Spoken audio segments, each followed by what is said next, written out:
vídeo novo pro canal. E moto nova. É isso aí, galera. XT foi vendida.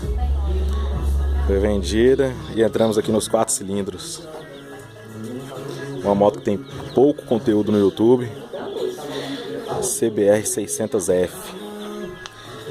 ABS.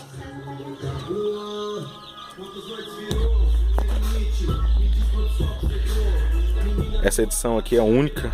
Essa cor aqui que ela foi repintada. É um branco perolizado.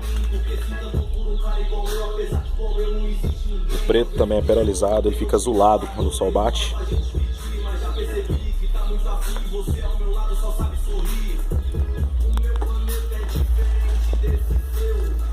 A moto tá muito zero. Os detalhes. Logo logo a gente vai colocar um diretão aí. Tá só sem a ponteira. Tirei a ponteira já, né, de lei. A gente vai mexer aqui no escape logo logo. Protetor de motor. Colocar os detalhes dela tudo dourado.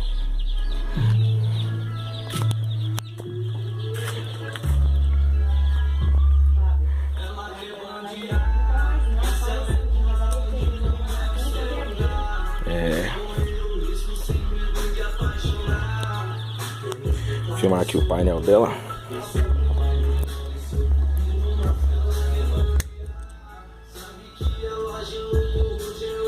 Uma moto que tá com 24 mil km rodados.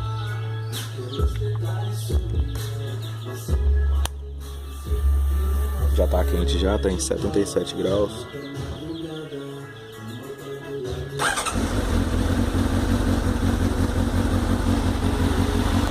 Ela tá com LED na frente.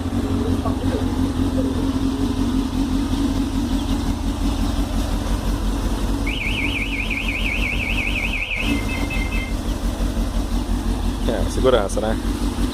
Olha aí, galera, como é que é o trem. E o barulho sem a ponteira. Claro, né, de lei.